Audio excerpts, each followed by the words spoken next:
बच्चों, स्वागत है आपका हमारे YouTube चैनल पे। मैं हूं गायत्री और आज जो टॉपिक हम कवर करने वाले हैं वो है फॉरेन एक्सचेंज मैनेजमेंट एक्ट। ये एक्ट स्पेशली किसके लिए बनाया गया है?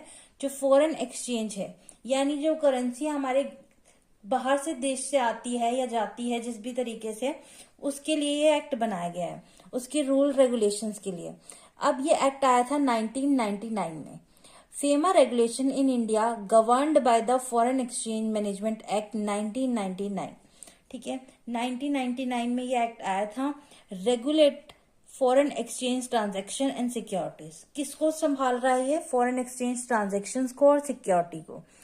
Distinguishing between general permissible current account transaction and restrict capital account transaction, यानी करंट अकाउंट की ट्रांजेक्शन्स को क्या करना? परमिसेबल यानी अलाउ करना, और कैपिटल अकाउंट की ट्रांजैक्शन को रिस्ट्रिक्ट करना। यही इसके अंदर मेन चीज है। की aspect include the provision of unapproved foreign exchange dealing. जो भी अनअप्रूव्ड फॉरेन एक्सचेंज डीलिंग हो रही है, यानी कि जो भी अवैध रूप से लेन देन हो रहा है करेंसी का, उसको क्या करना? रोकना, prohibit. The requirement to conduct transaction through authorized person. अब जो ट्रांजेक्शन्स हो रही है इंटरनेशनल लेवल पे, उसको क्या करना है? ऑथराइज्ड पर्सन के थ्रू ही होनी चाहिए।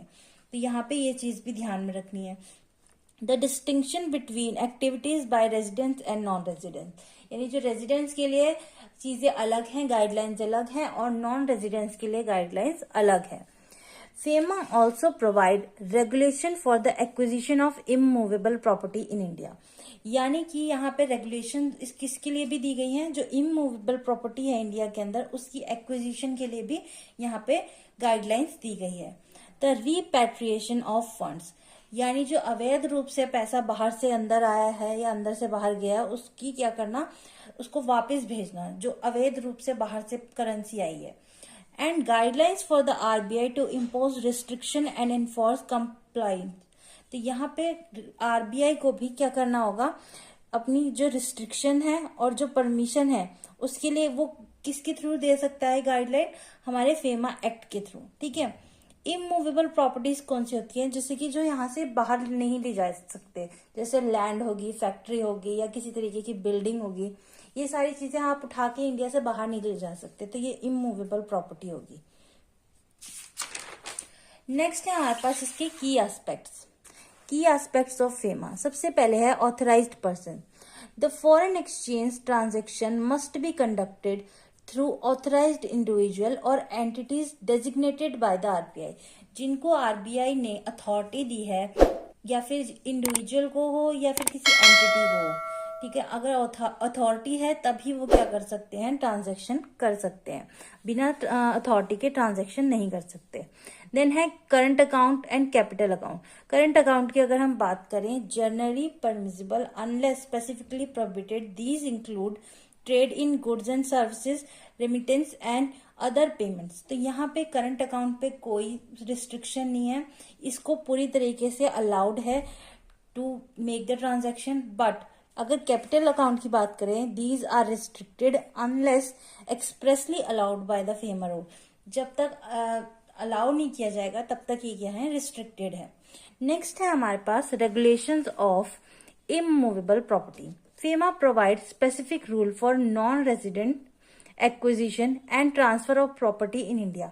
जो यहाँ के लोग नहीं हैं, जो NRIs हैं, जो बाहर के लोग हैं, वो यहाँ आकर अगर प्रॉपर्टी लेना चाहते हैं या फिर ट्रांसफर करवाना चाहते हैं अपने नाम पर, तो उसके लिए भी क्या है? कुछ रूल्स हैं यहाँ पे। नेक्स्ट है हमारे पास एक्सपोर्ट एंड इम्पोर्ट करेंसी।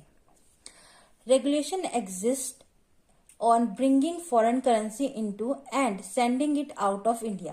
तो यहाँ पे रेगुलेशंस किसके ऊपर है? चाहे बाहर से अंदर मंगवाई जाए इंडिया के अंदर करेंसी, या फिर अंदर से बाहर ले जाई जाए, with certain limit and declaration requirement. एक तो उसकी लिमिट है, प्लस उसकी डिक्लेरेशन करनी पड़ती है। ठीक है। नेक्स्ट है हमारे पास investor protection. FEMA include mechanism to ensure the fair and efficient management of foreign exchange which foster investors confidence.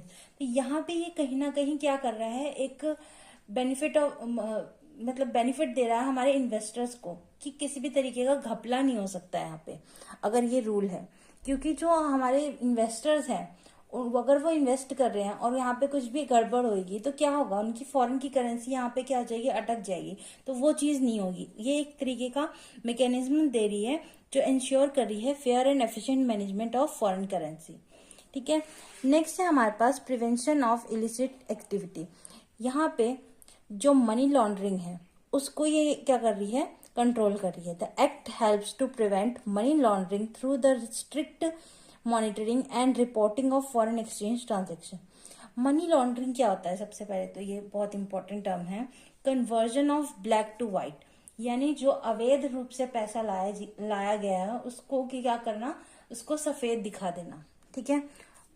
Next है हमारे पास आरबीआई रोल। आरबीआई का क्या रोल रहता है, तो RBI is empowered to frame regulations, एक तो रेगुलेशन बनाएगी, परमिट एक्सेप्शंस, परमिट देगी, and place restrictions on transaction to ensure stability in the exchange rate.